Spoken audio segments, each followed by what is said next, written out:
अस्सलामु अलैकुम वरहमतुल्लाहि वबरकातुहू। आज मैं आप हजरात को एक ऐसे इलाके की कॉन्फ्रेंस की दावत देने के लिए हाजिर हूँ कि इस इलाके में आज से अगर हम 70 साल पीछे जाएं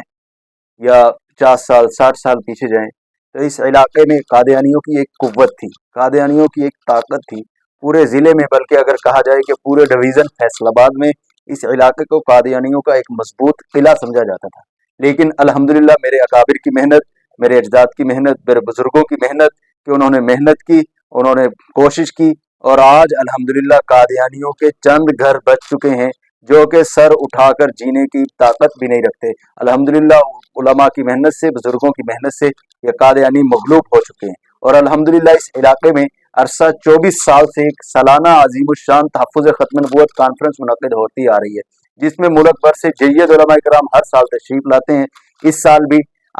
आने वाली जुमेरात 6 नवंबर को बाद अज़ नमाज मगरिब बेरियां वाला जामे मस्जिद कासमिया में सालाना अजीमुशान तहफ़्फ़ुज़ ख़त्म नबूवत कॉन्फ्रेंस मुनक़िद हो रही है, जिसमें ग्लोबल स्मूथ फ्लोटेला के शरीक हज़रत मौलाना पीर मजहर सईद शाह साहब, इसी तरह हज़रत मौलाना पीर अब्दुल रहीम नक्शबंदी साहब, मुजाहिद इस्लाम हज़रत मौलाना कारी मंसूर साहब,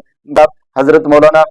अशरफ ताहिर साहब और दीगर जय्यद उलमा इकराम इस कॉन्फ्रेंस में खिताब फरमाएंगे। आप तमाम दोस्तों से भी गुजारिश है कि ज़रूर इस कॉन्फ्रेंस में अपने दोस्त अहबाब में शिरकत फरमाएं और शिरकत करके कादियानियों को ये बात वाज़ेह कर दें कि जब तक मुसलमान जिंदा हैं इंशाअल्लाह कभी भी तुम्हारा उरूज जो पस्ती में बदल चुका है वो दोबारा नहीं आ सकेगा। इंशाअल्लाह हम आखिरी सांस तक हुजूर की खत्म नबूवत का दिफा करते रहेंगे। जज़ाकुमुल्लाहु खैर। 6 नवंबर बरोज़ जुमेरात बाद अज़ नमाज मगरिब कॉन्फ्रेंस में ज़रूर शिरकत फरमाएं बेमकाम जामे मस्जिद कासमिया बेरियां वाला जाना रोड टोबा।